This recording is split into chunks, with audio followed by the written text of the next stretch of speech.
Hello दोस्तों, आज की कहानी का शीर्षक है गुरु शिष्य।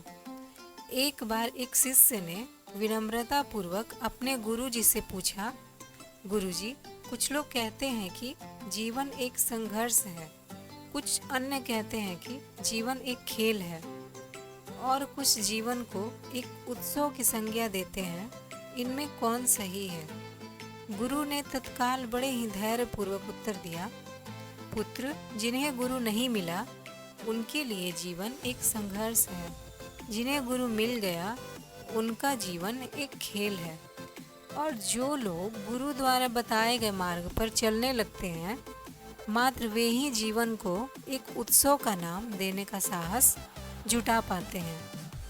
यह उत्तर सुनने के बाद भी शिष्य पूरी तरह से संतुष्ट न था। गुरु जी को इसका आभास हो गया। वे कहने लगे, तुम्हें इसी संदर्भ में एक कहानी सुनाता हूँ। ध्यान से सुनोगे तो स्वयं ही अपने प्रश्न का उत्तर पा सकोगे। उन्होंने जो कहानी सुनाई वह इस प्रकार थी। एक बार की बात है, किसी गुरुकुल में 3 शिष्यों ने अपना अध्ययन संपूर्ण करने पर अपने गुरुजी से यह बताने के लिए विनती की कि उन्हें गुरु दक्षिणा में उनसे क्या चाहिए। गुरुजी पहले तो मंद मंद मुस्काए, फिर बड़े स्नेहपूर्वक कहने लगे, मुझे तुमसे गुरु दक्षिणा में एक थैला भर के सूखी पत्तियां चाहिए, ला सकोगे? वे तीनों मन ही मन बहुत प्रसन्न हुए, क्योंकि उन्हें लगा कि वे बड़ी आसानी से अपने गुरुजी की इच्छा पूरी कर सकेंगे। सूखी पत्तियां तो जंगल में सर्वत्र बिखरी ही रहती है।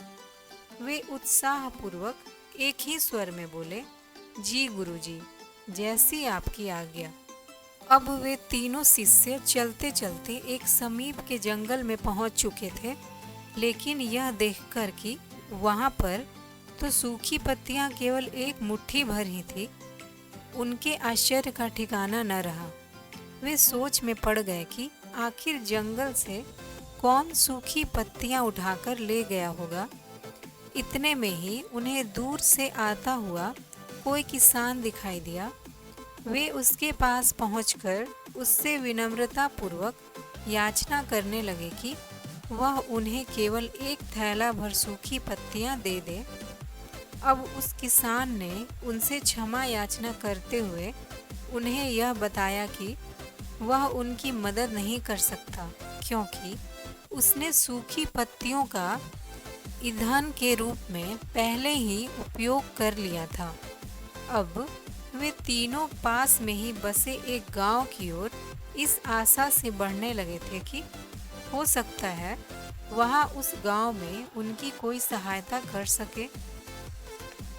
वहां पहुंचकर उन्होंने जब एक व्यापारी को देखा तो बड़ी उम्मीद से उससे एक थैला भर सूखी पत्तियां देने के लिए प्रार्थना करने लगे, लेकिन उन्हें फिर से एक बार निराशा ही हाथ आई, क्योंकि उस व्यापारी ने तो पहले ही कुछ पैसे कमाने के लिए सूखी पत्तियों के दोने बनाकर बेच दिए थे।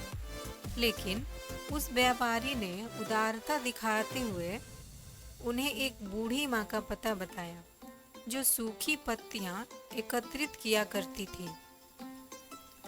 पर भाग्य ने यहाँ पर भी उनका साथ नहीं दिया, क्योंकि वह बूढ़ी माँ तो उन पत्तियों को अलग अलग करके कई प्रकार की औषधियाँ बनाया करती थी। अब निराश होकर वे तीनों खाली हाथ ही गुरुकुल लौट गए। गुरुजी ने उन्हें देखते ही स्नेहपूर्वक पूछा, पुत्रों, ले आए गुरु दक्षिणा? तीनों ने सर झुका लिया। गुरुजी द्वारा दोबारा पूछे जाने पर उनमें से एक शिष्य ने कहा, गुरुदेव, हम आपकी इच्छा पूरी नहीं कर पाए। हमने सोचा था कि सूखी पत्तियां तो जंगल में सर्वत्र बिखरी ही रहती होंगी, लेकिन बड़े ही आश्चर्य की बात है कि लोग उनका भी कितनी तरह से उपयोग करते हैं। गुरुजी फिर पहले ही की तरह मुस्कुराए और प्रेम पूर्वक बोले, निराश क्यों होते हो, प्रसन्न हो जाओ। और यही ज्ञान कि सूखी पत्तियां भी व्यर्थ नहीं हुआ करती, बल्कि उनके भी अनेक उपयोग हुआ करते हैं, मुझे गुरु दक्षिणा के रूप में दे दो।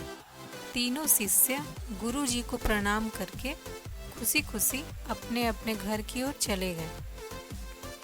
वह शिष्य जो गुरु जी की कहानी एकाग्रचित होकर सुन रहा था, अचानक बड़े उत्साह से बोला, गुरु जी, अब मुझे अच्छी तरह से ज्ञान हो गया है कि आप क्या कहना चाहते हैं।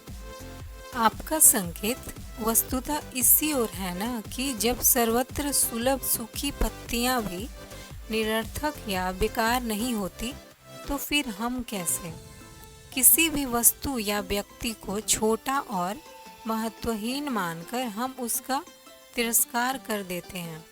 चींटी से लेकर हाथी तक और सुई से लेकर तलवार तक सभी का अपना अपना महत्व होता है। गुरु जी भी तुरंत ही बोले, हाँ पुत्र, मेरे कहने का भी यही तात्पर्य है कि हम जब भी किसी से मिले तो उसे यथा योग्य मान देने का भरसक प्रयास करें, ताकि आपस में स्नेह, सद्भावना, सहानुभूति एवं सहिष्णुता का विस्तार होता रहे और हमारा जीवन संघर्ष के बजाय उत्सव बन सके। दूसरे, यदि जीवन को एक खेल ही माना जाए तो बेहतर यही होगा कि हम निर्विक्षेप, स्वस्थ एवं शांत प्रतियोगिता में ही भाग लें और अपने निष्पादन तथा निर्माण को ऊंचाई के शिखर पर ले जाने का अथक प्रयास करें। अब शिष्य पूरी तरह से संतुष्ट था। तो दोस्तों, यदि हम मन, वचन और कर्म इन तीनों ही स्तरों पर इस कहानी का मूल्यांकन करें तो यह कहानी खरी ही उतरेगी। सबके प्रति पूर्वाग्रह से मुक्त मन वाला व्यक्ति अपने वचनों से कभी भी किसी को आहत करने का दुस्साहस नहीं करता और उसकी यही ऊर्जा उसके पुरुषार्थ के मार्ग की समस्त बाधाओं को हर लेती है। वस्तुतः हमारे जीवन का सबसे बड़ा उत्सव पुरुषार्थ ही होता है, ऐसा विद्वानों का भी मत है। तो दोस्तों, आपको यह प्रेरणादायक कहानी उम्मीद है अच्छी लगी होगी। तो दोस्तों, कहानी सुनने के लिए धन्यवाद।